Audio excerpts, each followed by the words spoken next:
Ryan Holiday. Ego is the enemy. The fight to master our greatest opponent. A moderate, healthy ego is often crucial to success in life. It allows us to engage in competition, convince others of our strengths, and surpass our past achievements. All too often, however, when we experience success, our ego becomes inflated. Our perception can get clouded as our self-image rises above our view of others. We can become so confident that we overextend ourselves and end up paying for it. So taming our pride is a crucial step. But how do we do that? In these blanks, you'll learn where ego comes from and how it can block your road to success. You'll pick up strategies for how to control your ego, regain humility, and forego seeking praise in favor of sharing it with others. Before we begin, we publish new content every week. So, be sure to subscribe to our channel and ring the bell to get notified about our latest extracts. Number 1. Ego is the desire to gain recognition without working for it. As the saying goes, actions speak louder than words. But if that's true, why do we love to feel popular or get praise from others, even for things we haven't done? We've got our ego to thank for that. Ego is the desire to get fame and recognition without doing the good deeds that are required for us to deserve it. While recognition may result from being successful, many people try to become famous before they achieve success.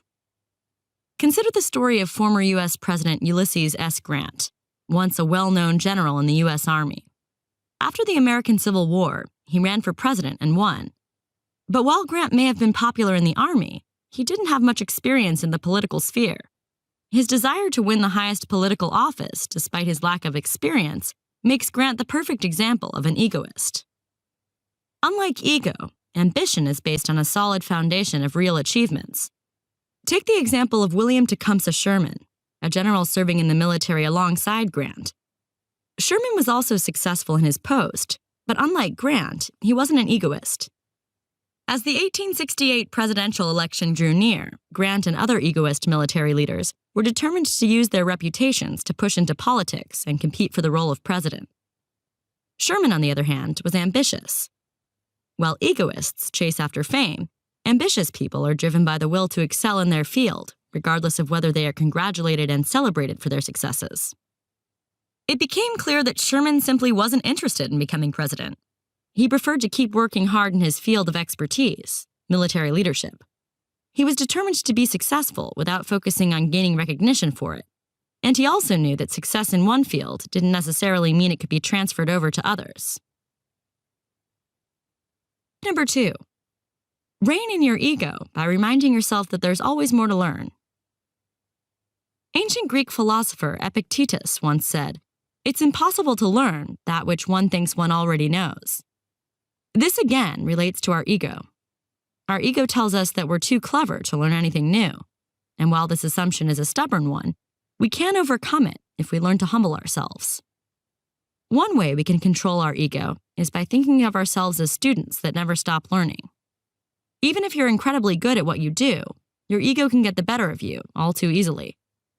You can prevent this by reminding yourself that there's always someone who's better than you. Take guitarist Kirk Hammett. In 1980, he was asked by Metallica to join their band, where his musical talent would be allowed to shine. But Hammett knew that even though he'd just become a member of one of the most famous rock bands of all time, he wasn't done learning. Hammett became a student of world-renowned guitar virtuoso Joe Satriani, and in doing so, was able to take his guitar skills to a whole new level. Hammett was able to stay humble by working with an immensely talented peer, which is one of the best ways to rein in your ego. If you want to remind yourself that you've always got more to learn, you can find yourself a highly skilled mentor. But working with someone more talented isn't the only way to stay grounded. You can also become a teacher. This is a strategy applied by martial arts expert Frank Shamrock. He believes that in order to stay humble, fighters must not only learn from the very best and train with peers at their skill level, but should also dedicate time to training beginners. This allows fighters to see the full spectrum of skill levels in their sport, while also keeping their ego in check. Number 3. Pride makes us deaf to warnings and blind to things we could improve. Imagine what would happen if some of the world's greatest inventors let their early achievements get to their heads. What if, for instance, Steve Jobs had rested on his laurels after creating the Apple II computer? Well, we likely wouldn't have iPhones or iPads today. So why is it that we tend to sit back and relax after achieving success? Resting on our laurels is a result of our pride. Pride and ego aren't the same thing, but they definitely go hand in hand. Pride helps us justify our ego, making us feel like a single success is a sign of how special we are. We're too busy patting ourselves on the back to see that there's room for improvement, or that we could achieve even greater things. Pride doesn't just stop us from continuing to learn and achieve. It also makes us overly sensitive to criticism and deaf to warnings. Proud people are very prone to becoming defensive or even aggressive if someone tells them they aren't as special as they think they are, because their ego rests on this falsehood. Rather than face the fact that we're not the best in the world at what we do, many of us are more willing to fight anything that hurts our pride and ego. Even Benjamin Franklin got caught up in his own pride at one point. While visiting his hometown of Boston, one of the town's most respected figures, Cotton Mather, called out to him, shouting, "Stoop, stoop."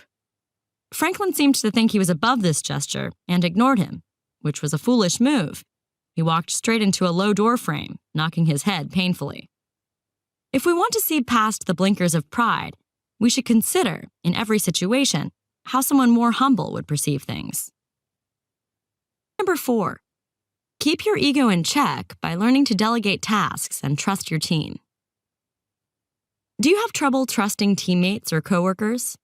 Ever feel like you can't give them tasks to do because they just wouldn't do as good a job as you? These are some serious signs that your ego needs reining in. Try placing trust in other people's work. You and your team will benefit from it. As you move up your career ladder and take on more of a managerial role, conflicts with your ego may emerge. You might have been used to gaining recognition for your work, while your new role might be to oversee the work of others. Many of us tend to hoard tasks we really should be delegating. Why? Because our ego tells us that we're the only ones who can do them right. By practicing delegation, you'll force yourself to trust and respect the work of others. You'll learn that other people's time might actually be put to better use on the tasks that you used to do. And you'll also see how useful your time can be when dedicated to new things. If that's not enough to convince you, keep in mind that the costs of refusing to delegate can be pretty hefty. In fact, they can be enough to devastate any business. Take the story of car manufacturer John DeLorean. He left his job at General Motors to start his own company because he believed he had a better understanding of the car manufacturing business than his bosses at GM. The problem was, he had no substance or expertise to back up his assumption, and this soon became painfully clear. In his new company, he eschewed the stable top-down responsibility structures that made GM thrive. Instead, DeLorean and his ego had to have a say in every single decision, a dictatorial style of management that was unsustainable to say the least. DeLorean's endeavor eventually failed, ending in bankruptcy. Number 5. We owe much of our success to others and shouldn't hog the praise for ourselves. No person is an island, so why do we love to think of our victories as ours alone? Whether we achieve success after tackling adversity or just through hard work, it's far too easy to let accomplishments go to our heads and let ourselves believe that they were all our own doing. Take basketball players Shaquille O'Neal and Kobe Bryant. Both were world-class players with the LA Lakers and won 3 consecutive championships with the Lakers in 2000, 2001, and 2002. They were a fantastic duo, but unfortunately, they both let their individual successes go to their heads. O'Neal often complained about Bryant's shortcomings to the media, and Bryant refused to sign with the Lakers again until they traded O'Neal to another team. What would you do in the same position? If you were suddenly asked for an interview by a magazine or gain hordes of followers on social media, it might be easy to think that you're better than the peers who helped you along the way. Rather than selfishly seeking out praise for yourself, why not share the accolades with others? Usually they'll do the same for you in return. Of course, some careers rely on the popularity of an individual, whether it's in the form of broad readership or constant media coverage. But showing humility will always benefit your career, no matter what.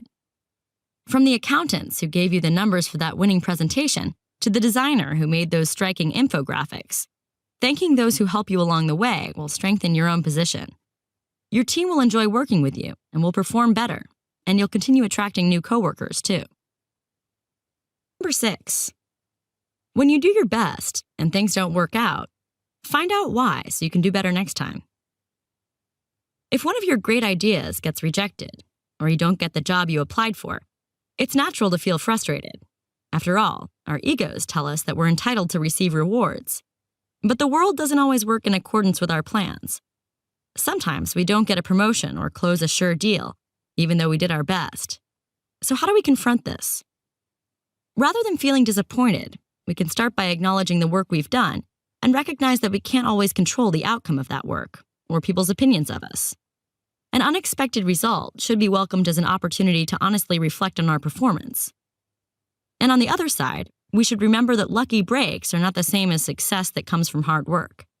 So again, we have to be honest with ourselves about our performance. Take the example of the New England Patriots football team. They selected Tom Brady in the 6th round of an entry draft, and he turned out to be one of the greatest quarterbacks in NFL history, leading the Patriots to 4 Super Bowl titles. However, instead of congratulating themselves for having found such a great player in such unexpected circumstances, the Patriots were determined to improve their scouting program so they would identify talent like Tom Brady again. The next time something doesn't go the way you expect it to, take the time to understand why. Improve your best efforts, and you'll give yourself a better chance in the future. The key message in this book is that an ego is not something a person develops on purpose. It is a part of everyone's personality that develops naturally, especially in conjunction with success. An unchecked ego can end up being detrimental to your success, and you should take careful steps to ensure that it doesn't get out of control. Got feedback? We'd love to hear what you think about our content. Just share your thought or book recommendation on the comment section and be sure to subscribe and ring the bell to be notified about our latest extracts. Thank you and have a great day.